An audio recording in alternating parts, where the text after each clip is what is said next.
When I moved in this house 16 years ago, there was nothing here, but it was flat and it was sunny, and I thought, now I can do whatever I want here, so I did. Did she ever?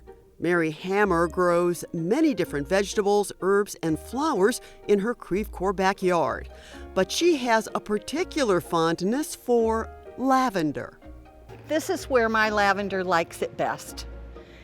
It faces south. It's under an eave. There's just a little strip of dirt, and as you see, there's the driveway and a patio. So it never gets any direct water, and it really is happy here. Hammer has learned a lot about herbs in general over the years that she's been a member of the St. Louis Herb Society. St. Louis Herb Society's mission is to further the use and knowledge about herbs.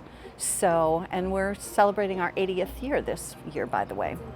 The St. Louis Herb Society was founded in 1941 as a chapter of the Herb Society of America.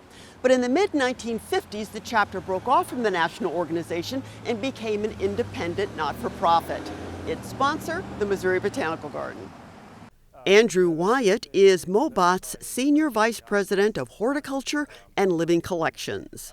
The Herb Society was founded by Edgar Anderson, who was a director of the garden from 1954 to 1957. Originally a geneticist that came to the garden in 1922, and then eventually became director for the 3 years. And he was president of the National Herb Society at that time, and he founded the St. Louis Herb Society, and that's what began the relationship. We met up with Andrew Wyatt at the Ortley Family Nursery, the Botanical Garden's new 13,500 square foot greenhouse where all manner of herbs and other plants are grown. Prior to botanic gardens and understanding and that scientific knowledge that came out of the Renaissance, plants really were characterized based on the way that they look. And there's a really good example here. This is Pulmonaria lungwort. And it looks like the interior of a lung. And so it was presumed in a lot of the text in medieval times that this would be used to cure lung disease. Not necessarily true, but botanic gardens were able to bring the science to that as well.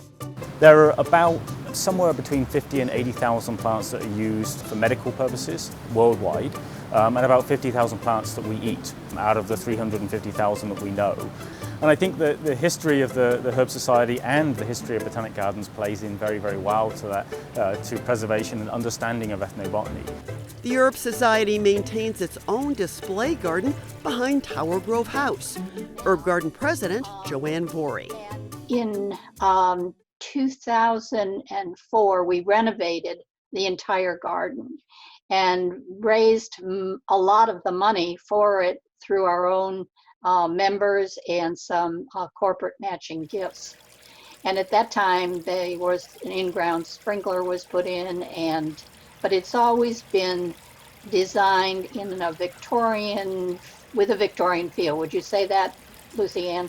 Yeah, I would. And of course, that would go back to Henry Shaw's time, so that Right. The garden would be compatible with the type of garden that would have been, very common in the late 1800s. The St. Louis Herb Society made major adjustments to its 2021 herb sale after being forced to cancel the event the year before because of the pandemic. For the first time, purchases were made and pickup scheduled entirely online. Customers came to the Botanical Garden as usual to get their plants, but it was done drive-through style. Proceeds from the herb sale were donated to support the Ortley Family Nursery. The Society's volunteer experience brings Joanne Vorey a lot of satisfaction.